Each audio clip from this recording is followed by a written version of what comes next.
स्वागत है आपका यस न्यूज़ कर्नाटक एक्सप्रेस में। मैं आपके साथ सुफियान हूं। आइए आज की खबर पर नजर डालते हैं।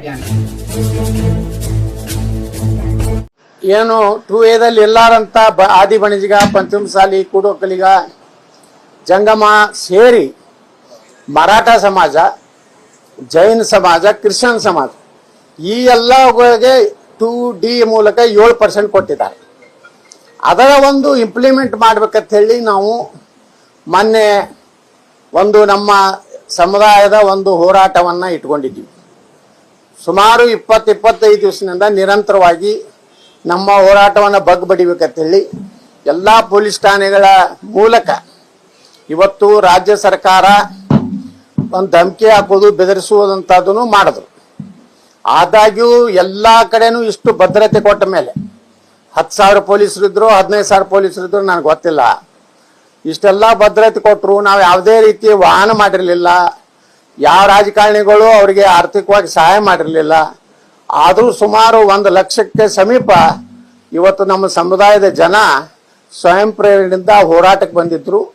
ನಮ್ಮ ಹೋರಾಟ ಸಂಪೂರ್ಣ ಶಾಂತವಾಗಿ ನಾವು ಮುಖ್ಯಮಂತ್ರಿಗಳು ನಮ್ಗೆ ಸ್ಪಷ್ಟ ಒಂದು ಆಶ್ವಾಸನೆ ಕೊಡಲಿ, ನೀವು ಕೊಡ್ತಿದ್ರೆ ಕೊಡಿ, ಇಲ್ಲಾಂದ್ರೆ ಬೇಡ ಅಂತ ಹೇಳಿ ಆ ಒಂದು ವಿಚಾರ ಇಟ್ಟುಕೊಂಡೇ ನಾವು ಹೋರಾಟ ಮಾಡಿದ್ದೀವಿ.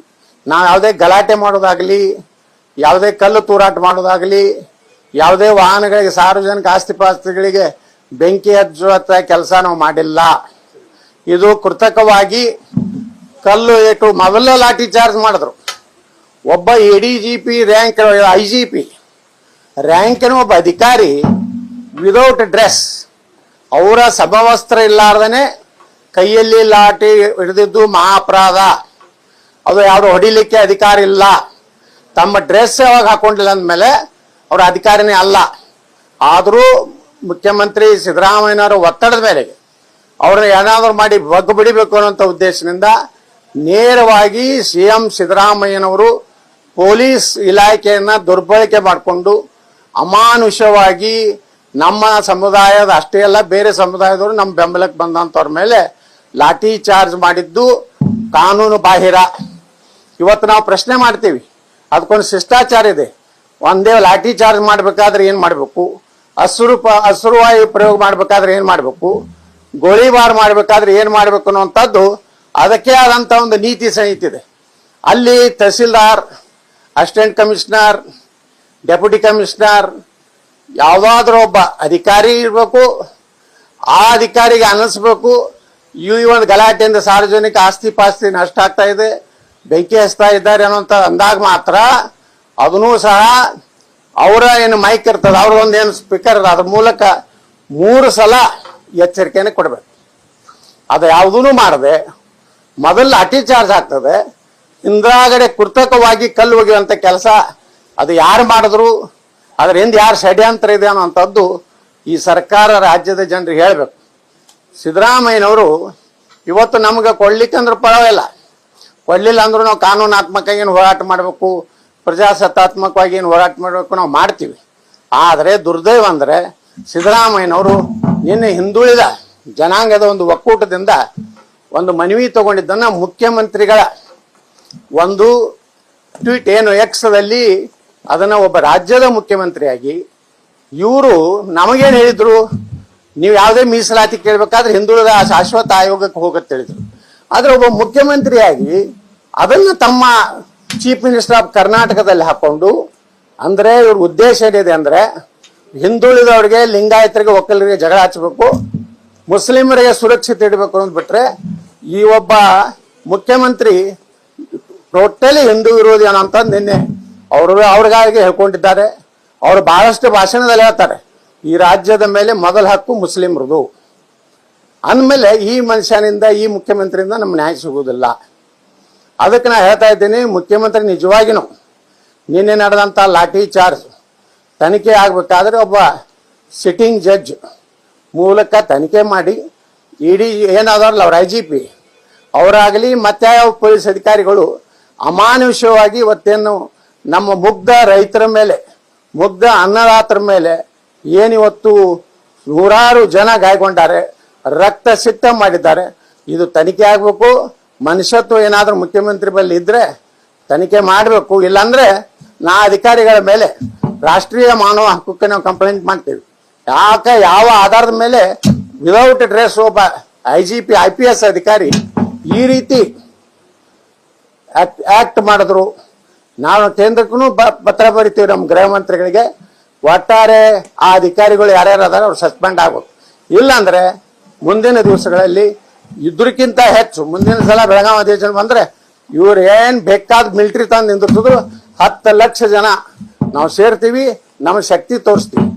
ಯಾರು ನಾವು ದೇಶದ್ರೋಹಿಗಳಲ್ಲ, ನಾವು ರಾಜ್ಯದ ಸಾರ್ವಜನಿಕ ಸಂಪತ್ತು ಹಾಳು ಮಾಡ್ಬೇಕಂದವ್ರಲ್ಲ. ಇವತ್ತು ನಿನ್ನೆ ಆಗಿದ್ದು ನಮ್ಮ ಭಾಳ ಮನಸ್ಸಿಗೆ ನೋವಾಗಿದೆ. ಇವತ್ತು ಸದನದಲ್ಲಿಯೂ ನಾವು ಚರ್ಚೆ ಮಾಡ್ತೀವಿ. ಅದಕ್ಕೇನು ಉತ್ತರ ಕೊಡ್ತಾರೆ ನಾವು ನೋಡ್ತೀವಿ. ನಿಮ್ಮ ಕಮ್ಯುನಿಟಿಯ ಶಾಸಕರು ಸಚಿವರುಗಳು ಈ ವಿಚಾರದಲ್ಲಿ ಯಾಕೆ ಮಾತಾಡಿಲ್ಲ ಸರ್? ಲಾಠಿ ಚಾರ್ಜ್ ಆದ್ರೂ ಕೂಡ ತಮ್ಮ ಸಮುದಾಯದ ಮೇಲೆ ನೋಡಿ, ಯಾರ್ಯಾರು ಏನಿದೆ ಬಣ್ಣ ಬಯಲಾಗ್ತದೆ. ಯಾರು ನಮ್ಮ ಸಮುದಾಯದ ಹೆಸರು ಹೇಳ್ಕೊಂಡು ಟಿಕೆಟ್ ತಗೊಂಡ್ರು, ಯಾರು ನಮ್ಮ ಸಮುದಾಯ ಹೆಸರು ಹೇಳ್ಕೊಂಡು ಮಂತ್ರಿ ಆದ್ರು, ಯಾರು ನಮ್ಮ ಸಮುದಾಯದ ಮೀಸಲಾತಿಯನ್ನು ವಂಚಿಸಿ ಈಗ ಭಾಷಣ ಮಾಡಕ್ಕೂ ಬರೋರು ಅದಾರ. ನಮ್ಮಲ್ಲಿ ನಮ್ಮ ಸಮುದಾಯವನ್ನ ಪೂರ್ತಿ ವಂಚಿಸಿ ಇವತ್ತು ಏನೋ ನಮ್ಮ ಯಾವ ತಂದೆಯವರಿದ್ರು ಅವ್ರು ಹಂಗೆ ಮಾಡಿದ್ರು ಅವ್ರು ಹಿಂಗೆ ಮಾಡಿದ್ರು ಅಂತ ಕತ್ತಿ ಹೊಡಿಲಾಕತ್ತಾರಲ್ಲ. ಇವರೆಲ್ಲ ಕಳ್ರು ಒಂದಿಲ್ಲ ಮುಂದೆ ಬರ್ತಾಯಿಲ್ಲ. ಚುನಾವಣೆ 3 ವರ್ಷ ನಂತರ ಅವಾಗೆಲ್ಲ ಸರಿಯಾಗಿ ಬುದ್ಧಿ ಕಲಿಸ್ತಾರೆ ಜನ. ಈ ಪ್ರಜಾತಂತ್ರದಾಗ ನಾವು ಹೋರಾಟ ಮಾಡೋ ಹಕ್ಕಿದೆ, ಮಾಡಿದೀವಿ. ಈ ರೀತಿ ಮುಖ್ಯಮಂತ್ರಿಗಳು ಪೊಲೀಸರನ್ನ ದುರ್ಬಳಕೆ ಮಾಡಿಕೊಂಡು ರಾಜ್ಯದಲ್ಲಿ ಒಂದು ಅಶಾಂತಿ ವಾತಾವರಣ ನಿರ್ಮಾಣ ಆಗಿದೆ. ಇದರಿಂದ ಸ್ಪಷ್ಟ ಆಯ್ತು, ಸಿದ್ದರಾಮಯ್ಯನವರು ಹಿಂದೂ ವಿರೋಧಿ ಇದ್ದಾರೆ, ಸಿದ್ದರಾಮಯ್ಯನವರು ದಲಿತ ವಿರೋಧಿ ಇದ್ದಾರೆ. ಯಾಕಂದ್ರೆ ವಾಲ್ಮೀಕಿ ಹಾಗಂತ ರೊಕ್ಕ ತಿಂದ್ರು. SC ಜನಾಂಗದ 24,000 ಕೋಟಿ ರೂಪಾಯಿಯನ್ನ ಗ್ಯಾರಂಟಿಗೆ ವರ್ಗಾವಣೆ ಮಾಡಿ ಅಲ್ಲಿ ದಲಿತ ವಿರೋಧಿ ತಮ್ಮ ಅಟ್ಟಹಾಸವನ್ನು ತೋರಿಸಿದ್ರು. ಲಿಂಗಾಯತರು ಒಕ್ಕಲಿಗರಿಗೆ ಸಿಗುವಂತ ಮೀಸಲಾತಿ ವಿರುದ್ಧ ಎತ್ತಿ ಕಟ್ಟುವಂತ ಕೆಲಸ ಮಾಡ್ತಾ ಇದ್ದಾರೆ. ಮುಂದಿನ ದಿವಸಗಳಲ್ಲಿ ನೋಡೋಣ, ಮಹಾರಾಷ್ಟ್ರದಲ್ಲಿ ಹೆಂಗಾಯ್ತು ಹಂಗೆ ಕರ್ನಾಟಕದಲ್ಲಿ ಹೀನಾಯವಾಗಿ ಕಾಂಗ್ರೆಸ್ ಸೋಲ್ತದಂತ ಇವತ್ತೇ ಭವಿಷ್ಯ ಹೇಳ್ತೀನಿ. ನಿಮ್ಮ ಕಮ್ಯುನಿಟಿಯ ಶಾಸಕರು ಸಚಿವರುಗಳು ಈ ವಿಚಾರದಲ್ಲಿ ಯಾಕೆ ಮಾತಾಡಿಲ್ಲ ಸರ್? ಲಾಠಿ ಚಾರ್ಜ್ ಆದ್ರೂ ಕೂಡ ತಮ್ಮ ಸಮುದಾಯದ ಮೇಲೆ ನೋಡಿ, ಯಾರ್ಯಾರು ಏನಿದೆ ಬಣ್ಣ ಬಯಲಾಗ್ತದೆ. ಯಾರು ನಮ್ಮ ಸಮುದಾಯದ ಹೆಸರು ಹೇಳ್ಕೊಂಡು ಟಿಕೆಟ್ ತಗೊಂಡ್ರು, ಯಾರು ನಮ್ಮ ಸಮುದಾಯ ಹೆಸರು ಹೇಳ್ಕೊಂಡು ಮಂತ್ರಿ ಆದ್ರು, ಯಾರು ನಮ್ಮ ಸಮುದಾಯದ ಮೀಸಲಾತಿಯನ್ನು ವಂಚಿಸಿ ಈಗ ಭಾಷಣ ಮಾಡಕ್ಕೂ ಬರೋರು ಅದಾರ. ನಮ್ಮಲ್ಲಿ ನಮ್ಮ ಸಮುದಾಯವನ್ನ ಪೂರ್ತಿ ವಂಚಿಸಿ ಇವತ್ತು ಏನೋ ನಮ್ಮ ಯಾವ ತಂದೆಯವರಿದ್ರು ಅವ್ರು ಹಂಗೆ ಮಾಡಿದ್ರು ಅವ್ರು ಹಿಂಗೆ ಮಾಡಿದ್ರು ಅಂತ ಕತ್ತಿ ಹೊಡಿಲಾಕತ್ತಾರಲ್ಲ. ಇವರೆಲ್ಲ ಕಳ್ರು ಒಂದಿಲ್ಲ ಮುಂದೆ ಬರ್ತಾಯಿಲ್ಲ. ಚುನಾವಣೆ 3 ವರ್ಷ ನಂತರ ಅವಾಗೆಲ್ಲ ಸರಿಯಾಗಿ ಬುದ್ಧಿ ಕಲಿಸ್ತಾರೆ ಜನ. ಈ ಪ್ರಜಾತಂತ್ರದಾಗ ನಾವು ಹೋರಾಟ ಮಾಡೋ ಹಕ್ಕಿದೆ, ಮಾಡಿದೀವಿ. ಈ ರೀತಿ ಮುಖ್ಯಮಂತ್ರಿಗಳು ಪೊಲೀಸರನ್ನ ದುರ್ಬಳಕೆ ಮಾಡಿಕೊಂಡು ರಾಜ್ಯದಲ್ಲಿ ಒಂದು ಅಶಾಂತಿ ವಾತಾವರಣ ನಿರ್ಮಾಣ ಆಗಿದೆ. ಇದರಿಂದ ಸ್ಪಷ್ಟ ಆಯ್ತು, ಸಿದ್ದರಾಮಯ್ಯನವರು ಹಿಂದೂ ವಿರೋಧಿ ಇದ್ದಾರೆ, ಸಿದ್ದರಾಮಯ್ಯನವರು ದಲಿತ ವಿರೋಧಿ ಇದ್ದಾರೆ. ಯಾಕಂದ್ರೆ ವಾಲ್ಮೀಕಿ ಹಾಗಂತ ರೊಕ್ಕ ತಿಂದ್ರು. SC ಜನಾಂಗದ 24,000 ಕೋಟಿ ರೂಪಾಯಿಯನ್ನ ಗ್ಯಾರಂಟಿಗೆ ವರ್ಗಾವಣೆ ಮಾಡಿ ಅಲ್ಲಿ ದಲಿತ ವಿರೋಧಿ ತಮ್ಮ ಅಟ್ಟಹಾಸವನ್ನು ತೋರಿಸಿದ್ರು. ಲಿಂಗಾಯತರು ಒಕ್ಕಲಿಗರಿಗೆ ಸಿಗುವಂತ ಮೀಸಲಾತಿ ವಿರುದ್ಧ ಎತ್ತಿ ಕಟ್ಟುವಂತ ಕೆಲಸ ಮಾಡ್ತಾ ಇದ್ದಾರೆ. ಮುಂದಿನ ದಿವಸಗಳಲ್ಲಿ ನೋಡೋಣ, ಮಹಾರಾಷ್ಟ್ರದಲ್ಲಿ ಹೆಂಗಾಯ್ತು ಹಂಗೆ ಕರ್ನಾಟಕದಲ್ಲಿ ಹೀನಾಯವಾಗಿ ಕಾಂಗ್ರೆಸ್ ಸೋಲ್ತದಂತ ಇವತ್ತೇ ಭವಿಷ್ಯ ಹೇಳ್ತೀನಿ. ಈ ವಿಚಾರದಲ್ಲಿ ಮುಖ್ಯಮಂತ್ರಿಗಳು ಮೌನ ವಹಿಸಿದ್ದಾರೆ. ಆದ್ರೆ DCM ಹೇಳಿದರೆ ಕಾನೂನುಬದ್ಧವಾಗಿ ಸಂವಿಧಾನಬದ್ಧವಾಗಿ ಪ್ರತಿಭಟನೆಯನ್ನ ಮಾಡಬೇಕಾಗಿತ್ತು, ಆದ್ರೆ ಉಲ್ಲಂಘನೆ ಮಾಡಿದ್ರು ಅನ್ನೋ ಒಂದು ಸಂವಿಧಾನ ಏನಾರ DK ಶಿವಕುಮಾರ್ ಗೊತ್ತಿದೆಯಾ? ಸಂವಿಧಾನದಲ್ಲಿ ಮುಸಲ್ಮಾನರಿಗೆ ಮೀಸಲಾತಿ ಕೊಡ್ಲಿಕ್ಕೆ ಅವಕಾಶ ಇದೆ. ಬಾಬಾ ಸಾಹೇಬ್ ಅಂಬೇಡ್ಕರ್ ಅವರು ಸ್ಪಷ್ಟ ಹೇಳಿದ್ದಾರೆ, ಧರ್ಮ ಆಧಾರಿತ ಮೀಸಲಾತಿ ಇರುವುದಿಲ್ಲ. ಯಾವ ಜನಾಂಗಗಳು ತುಳಿತಕ್ಕೊಳಗಾಗ್ಯಾವು, ನೀವು 4% ಹೆಂಗ್ ಮುಸ್ಲಿಮರಿಗೆ ಇದನ್ನ ಒಪ್ಕೋತೀರಿ? ನಿನ್ನೆನೆ ಸುಪ್ರೀಂ ಕೋರ್ಟ್ ಮೊನ್ನೆನೆ ಬಂಗಾಲ್ ಪಶ್ಚಿಮ ಬಂಗಾಳ ಇದ್ರಾಗ ಕ್ಲಿಯರ್ ಹೇಳಿದ್ದಾರೆ, ಇದು ಕೊಟ್ಟಿದ್ದು ನೀವು ತಪ್ಪತ್ತವೆ.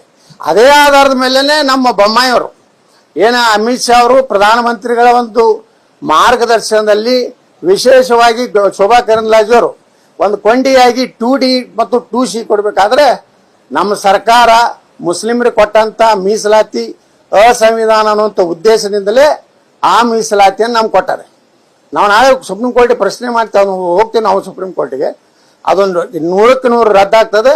ಏನು ನಮ್ಮ ಸರ್ಕಾರ 2C ಮತ್ತು ನಾವೇನು 2Aದಲ್ಲಿ ಬೇಡ್ತಾ ಇಲ್ಲ. 2Aದಲ್ಲಿ 104 ಜಾತಿ ಇದಾವೆ, ಅವ್ರಿಗೆ ಏನೋ ನಾವು ಅನ್ಯಾಯ ಮಾಡ್ತಾ ಇಲ್ಲ. ನಾವು ಹಿಂದುಳಿದ ವರ್ಗದ ಯಾವುದೇ ಪಾಲನೆ ಕಸ್ಕೋತಾ ಇಲ್ಲ. ನಾವು ಮುಸ್ಲಿಮರಿಗಿರುವಂತ ಅಸಂವಿಧಾನಾತ್ಮಕವಾದಂತ 4% ಅನ್ನು ನಾವು ಹಂಚಿಕೊಂಡಿದ್ವಿ. ಪ್ರತಿ ಸಾರಿ ಲಾಠಿ ಚಾರ್ಜ್ ಆಗುತ್ತೆ ಸರ್. ಕಾಂಗ್ರೆಸ್ ಸರ್ಕಾರ ಇದೆ, ಹಿಂದೆ ಮಾದಾಯಿ ಹೋರಾಟಗಾರರ ಮೇಲೆ ಕೂಡ ಲಾಠಿ ಚಾರ್ಜ್ ಆಗಿತ್ತು. ಇವಾಗ ನಿನ್ನೆದು ನೋಡ್ರಿ, ನಾವು ಕೂತೀವಿ ರಸ್ತೆ ಮೇಲೆ. ನಾವೇನು ಸುವರ್ಣಸೌಧ ಹೊಕ್ಕು ಅಲ್ಲೇನೋ ಗದ್ದಲ ಮಾಡ್ಲಕತ್ತೀವಿ, ಬೆಂಕಿ ಹೆಚ್ಚು ಕೆಲಸ ಏನಾರು ಮಾಡಿದ್ರೆ ಹೇಳಿ. ನಿಮ್ಮಲ್ಲಿ ಏನಾರು ವಿಡಿಯೋ ಅದಾವ? ಇವತ್ತು ಜಿಲ್ಲಾಧಿಕಾರಿ ಮತ್ತು ಇಲ್ಲಿ ಪೊಲೀಸ್ ಕಮಿಷನರು ಇವರೆಲ್ಲರೂ ಕೂಡ ಪ್ರೆಸ್ ಮೀಟ್ ಮಾಡ್ತಾರೆ. ನಿಮ್ಮಲ್ಲಿ ಏನು ಪ್ರೂಫ್ ಇದೆ ಕಲ್ಲು ಒಗ್ದಿದ್ದಕ್ಕೆ? ಅದನ್ನು ಬಹಿರಂಗಪಡಿಸ್ರಿ. ಕಲ್ಲು ಎಲ್ಲಿದ್ ಬತ್ತು, ಯಾವಾಗ ಬತ್ತು? ಲಾಠಿ ಚಾರ್ಜ್ ಮೊದಲು ಮಾಡಿದ್ರು, ಕಲ್ಲು ಮೊದಲು ಹೋಗೋದು. ಇದು ತನಿಖೆ ಆಗ್ಬೇಕಾಗಿದೆ. ನೀವು ಈಗ ಹೇಳ್ತೀರಿ ಕಲ್ಲು ಹೋಗಿದ್ರು, ಅದಕ್ಕೆ ನಾವು ಬಸ್ ಸುಟ್ರು, ಆ ಗಾಡಿ ಸುಟ್ರು, ಇವ್ರಿಗೆ ಸುಟ್ರತ್ತೇವೆ. ಆದ್ರೆ ನಿಮ್ ಬಲ್ಲಿ ಏನ್ ಪ್ರೂಫ್ ಇದೆ? ನಾವು ಮೊದಲೇ ಲಾಠಿ ಚಾರ್ಜ್ ಮಾಡೋಕ್ಕಿಂತ ಮುಂಚೆ ಕಲ್ಲೇಟ ಅಂದ್ರೆ ಒಬ್ಬ ಅಧಿಕಾರಿಗಳು ಕೈಗೊಂಬೆ ಕೆಲಸ ಮಾಡ್ತಾ ಇದ್ದಾರೆ. ಇವ್ರಿಗೆ ಪ್ರೆಸ್ ಮೀಟ್ ಮಾಡೋ ಅಧಿಕಾರ ಇಲ್ಲ. ಏನೇ ಹೇಳುದಿದ್ರೆ ಸರ್ಕಾರ ಪರವಾಗಿ ಗೃಹ ಮಂತ್ರಿಗಳಿದ್ದಾರೆ, ಮುಖ್ಯಮಂತ್ರಿ ಇದ್ದಾರೆ. ಇವ್ರದೇನು ಕೆಲಸ? ಈ ಅಧಿಕಾರಿಗಳದು ಕಾನೂನು ಸುವ್ಯವಸ್ಥೆ ಬಿಟ್ಟು ರಾಜಕೀಯ ಮಾಡ್ಕೊಂಡು ಆ DC ಆರ್ಡರ್ ಮಾಡ್ತಾನೆ. ಲಿಂಗಾಯತ್ ಪಂಚಮಸಾಲಿ ಯಾವುದೇ ವಾಹನ ಬಿಡಬಾರ್ದು, ತರ್ಪಿ ಹಾಕ್ತಾನೆ, ಮತ್ತೆ ತಾನೇ ವಾಪಸ್ ತಗೋತಾನೆ. ಅಂದ್ರೆ ಒಂದು ಮತಾಂಧ್ರ ಕೈಯಾಗಿ ಇವರು ರಾಜ್ಯ ಸಿಕ್ಕಿದೆ, ಮತಾಂಧ್ರ ಕೈಯಾಗಿ ಬೆಳಗಾವಿ ಜಿಲ್ಲೆ ಸಿಕ್ಕಿದೆ. ಈಗ ಪಂಚಮಸಾಲಿ 2A ಸೇರ್ಪಡೆ ಆದ್ರೆ ಅಸಹಾಯಕ ಸಮಾಜಕ್ಕೆ ತೊಂದರೆ ಆಗುತ್ತೆ ಅನ್ನೋ ಆತಂಕ ಇದೆ ಅಂತ ಸಚಿವ ರಾಜಣ್ಣ ಹೇಳಿಕೆ ಕೊಟ್ಟಿದ್ದಾರೆ. ನೋಡ್ರಿ, 2A ಕೇಳೇ ಇಲ್ಲ ನಾವು. ನೀವು ಅದನ್ನ ತೆಗೆದ್ಬಿಡ್ರಿ. 2Aದಾಗ ಇರುವಂತ ಜನಾಂಗಗಳಿಗೆ ಯಾವುದೂ ನಾವು ಅನ್ಯಾಯ ಆಗಿಲ್ಲ. ನಮಗೇನಿತ್ತಲ್ಲ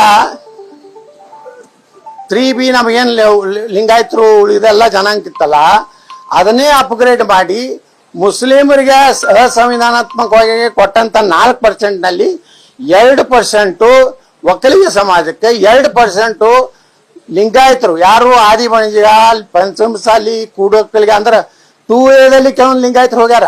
ಅವ್ರನ್ನ ಬಿಟ್ಟು ಉಳಿದ ಲಿಂಗಾಯತರು, ವೀರಶೈವ ಲಿಂಗಾಯತರು, ಅದ್ರ ಜೊತೆಗೆ ಮರಾಠ, ಜೈನ, ಕ್ರಿಶ್ಚಿಯನ್ ಇಷ್ಟೆಲ್ಲ ಕೂಡಿ 7% ನಮ್ಗೆ ಕೊಟ್ಟಾರೆ. ನಾವು ಎಲ್ಲಿ 2Aದಾಗ ಕೇಳೇ ಇಲ್ಲಲ್ಲ.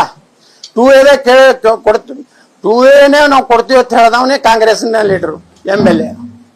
ನಾವು ಹೇಳಿಲ್ಲ 2A ನಾವು ಕೇಳುವುದೇ ಇಲ್ಲ, ನಾವು 2Aದಾಗ ಹೋಗುವುದೂ ಇಲ್ಲ.